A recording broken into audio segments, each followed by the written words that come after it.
Bilang. Basta, 100 mo na. Kasi nadagdagan na po siya ng mga politicians, mga local endorsers. Mga nasa 100 pa naman po sila. Pero this time, ano yung parang standard na sinunod mo para makuha itong ano? Ano po to eh, minsan kasi, pag napapansin ko sa tagal ko na rin sa industry, pag syempre mga magaganda, sasabihin ng ng mga nagko-comment, maganda na siya dati, parang gano'n. So parang nakikita mo talaga din. Minsan talaga maganda na marami akong A-listers kasi doon talaga nakilala din yung brand. Napakalaking tulong nun kasi nagkakaroon ng recall eh. Di ba sa ganito, ganyan. Pero ngayon minsan, parang maraming comments pero yung buying capacity din, hanggang comments lang sila. So parang mas okay ngayon na makikita mo na nagkaroon talaga ng changes yung skin ng tao because she really uses the product. Parang gano'n, mas mabibenta po talaga pag nakita nilang, di ba? Actually, marami din tayong mga celebrities na gumagamit ng beauty derm na hindi sila ambassadors. Parang minsan mas effective na siya na, parang binigyan ko nga lang siya, walang pinopost niya, tapos biglang, ay magugulat siya, kaya pinabaget siya, yung mga gano'n. Yun.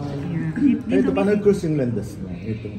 Itong si. Hindi, actually, fan ako niya. Bago pa siya, wala pa siyang million followers nun. Sobrang inaano. Kasi Ilocano ko kasi siya. Yun, Ilocano siya. Ma-reveal din naman. At ano pa naman kilala niyo na? Oo. Kasi bago pa talaga siya sumikat, pinapanood ko na sabi sa mga girls ko, ay panoorin niyo siya kasi nakakatuwa. Diba? Na very natural and I find her very, talaga, intelligent. Kasi sabi ko sa mga girls ko, tignan ninyo, parang nabenta niya yung sarili niya sa pagiging witty niya. As in, she does everything from editing, pagko-conceptualize. Tapos lagi sinasabi sa kanya, Ading, hindi ako marunong mag-acting. Alam niyo naman ako eh. Diba na parang hindi ko kaya. Parang kaya kong mag-speech, pero kunwari walang nakatingin na camera kasi mas yun ang forte ko. Pero pag yung alam ko na may camera na ganyan, hindi ko alam kung napaka-awkward ng aking itsura. Siya talaga parang, mana akong bahala sa'yo, ganito lang, acting ka lang. Imagine, talagang biglang ting, gaganon agad, nakagawa na siya ng concept, napakatalino ng batang to, na parang hindi mo imagine kung titignan mo, daig pa niya talaga yung iba kasi wala siyang post na hindi million ng Kung papansinin mo minsan, pag mga celebrities talaga, pag merong paid, ads na, di ba? Pag talagang alam mo na paid na yung product, parang konti yung views, kasi alam na nila nga, syempre, endorser mo na siya. So talaga kahit may product, parang nakakabilib dun sa part na yun. Ano pinaka nagustuhan mo sa kanya, Miss Ray? Siya? Even before, nung hindi pa siya talaga, sabi mo nga, million ng followers. Po yun eh, parang sariling sikap niya talaga. Hindi niya sinasadya. Gusto lang naman niya na ipakita kung gano'ng ka-witty yung anak niya, gano'ng ka-cute yung mga kids niya. And then eventually naging star siya. Pero lagi sinasabi, sana wag siyang magbago.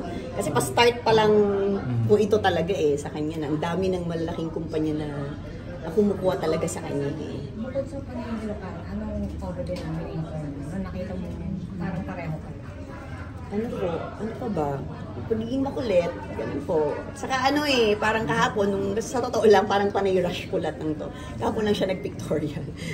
Kasi galing siya sa ibang bansa, alam mo yun. Nung first time na binigyan ko siya ng products, bago ko siya mag-market, di ba nung dinumog siya, talagang isa na ako sabi, sana makapag-meet tayo kasi talagang super fan. So I asked my girls, please contact her. Kasi ang hirap na yung mag-message, di ba minsan nasa spam, nasa filtered messages na may chance na hindi na talaga mabasa. Tapos biglang pumunta siya talaga because she felt daw sa mga post ko na I'm sincere at hindi ako showbiz. Yun ang magkasabi niya kasi sa dami nang nag-i-invite sa kanya and she has only like 2 weeks lang to stay in the Philippines. Isa ako sa pinuntahan po niya. Wala man siyang ka-idea talaga kung sino, kung di pa niya ni-research kung sino yung nagme-message Parang gano'n. So parang sabi ko nagulat ako yung thought na pumunta siya dito na wala siyang time. Wala na siyang time, pumunta siya kasi nakita niya na parang ang bait ko daw. Parang gano'n. So parang kinilig naman, alam niya naman ako marupok lang. Yung mga gano'n, ang bola, nabilis mo bola. Ayan. So pumunta siya dito. And then pinagamit ko lang po siya ng products. Tapos nagchichika-chika na kami kahit mga kamag-anak niya, pinagamit ko. And then Baguio girl din po kami pareho. Nag-aral siya sa Baguio. So, ang kulit-kulit, ganun-ganun. Saka, she's very beautiful. Alam mo yung parang, kahit ang simple lang nung damit niya, napaka-elegante niya pag nabihisan na. Opo, parang may something sa bagets na to So, Pero Miss Ray, paano niya tinake yung offer mo? Nag-yes ba siya agad or kinonvince mo pa ba? Actually, parang sinapuso daw po niya na pag may nag-offer na sa'yo, sabi, ay, beauty term kasi ako Parang naano na niya na gusto daw niya. Kasi nung makita daw niya ako na, oh my God, parang manang, I'm 14 years older than her. Parang sabi niya, ay gusto ko rin na pag ganyan yung edad ko, ano bang ginagawa mo manang? So, ganun po siya. Kaya ginamit niya nang magustuhan niya. Sige. Madali lang siyang nag-yes. Opo. Kaya yun. Saka minsan pag nagkagaanan na ng loob, kaya yun. Kahit na facial wash lang po yung unang ginagamit nila at binigay yung kamag-anak niya. Parang pumuting na daw po yung mga ano niya. Diba? Kasi mga kayumanggi talaga kaming mga Ilocano. Sabi, may something. Ganon. So makikilala niyo siya as much as I want to invite everyone. Alam niyo naman ako, nasasad nga ako pag hindi tayo kompleto Kasi feeling ko Christmas party natin to lagi. Sabi ko, ang problema ko naman, ang dami kong diba, na ang sikip. Diba, na sabi ko, masikip. Kung pwede lang, bigyan na lang natin yung iba. Kasi nga gusto ko, kompleto tayo. But next month, we have a lot of A-listers na i-launch. Siyempre, doon na tayo sa Manila. Kasi marami po kong pasabog as we celebrate our 15th year. Yeah. Diba? Yun palang, it's a blessing na talaga. So aside from this, may i-introduce pa kayong bago? Yes, ma'am. Bali, 3 A-listers pa ang bubuo ng ating grupo ng ambassadors. Kasi sa 15... Wala, ayoko nang mag-glue. Parang may thrill, di ba? Lahat naman kayo close ko minsan. Pero may letter K ba dyan? Sinong K? Charas. Ang gina ko sa alphabet. Charas.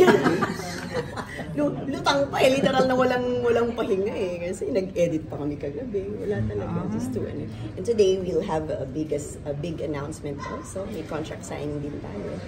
Ayan. So parang magiging dalawa po yung But very fast lang the story. After the lunch, very fast lang. So ako nang mag-explain sa products. And you have to try it also. Kasi medyo na-addict ako sa Korean hindi ko lang memorize yung pangalan nila. Kasi ang hirap po i-pronounce. Saka pare-pares ang itsura. Di ba? Kasi nakikita ko, ganda talaga ng skin ng mga Korean. Oo ma'am, alam mga Pinoy minsan dahil napakainit, ayaw nila maglagay na ng creams, di ba? Gusto nila very light. If you're going to ask them, what's your favorite? Serum. So ito, ginamit ko talaga. And I think naman, di ba? Kailangan, lagi ko sila, #walk the talk. Kasi kailangan pag nakita ka nila, ay, totoo nga. She doesn't look her age. So, ito, kompleto, lahat po kayo ay meron. In just 5 days, makikita nyo yung difference. Excited na. Yes, at saka very light sa skin na, of course, men, malalove din itong product to. At very affordable. So, basta, hindi lang yan, parang 3 products ata ang ilo-launch ko. Kaya siguro ko pumayat na rin po sa kakaisip. Dahil marami po akong pinapag-aral. Nasa second year pa po yung ibang scholars ko. Kailangan po nating kumayod at lahat din kayo mabibigyan ng dishwashing liquid. Pati yun binibenta na. Alam niyo ba, grabe na sold out ako kasi naman napakamura. At saka pag alam nila na beauty derm, excuse me, hindi po ako gumagana. Yun nga ma'am, hindi ko lang ma-sell na talagang literal pag nagbabiyahe sa mga endorsers ko kasi hindi pwedeng i-ship kasi mas mahal pa yung shipping. Kesa dun sa 180 lang yung isang galon ko. Kaya yun, sold out siya.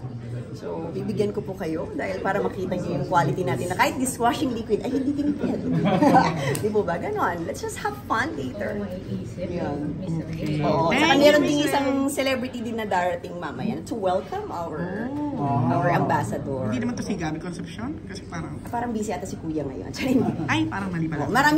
May mga gusto ko sana akong mga dadalhin A-listers. Kaso hindi sila pwede kasi yung iba may pelikula, yung mga ganon.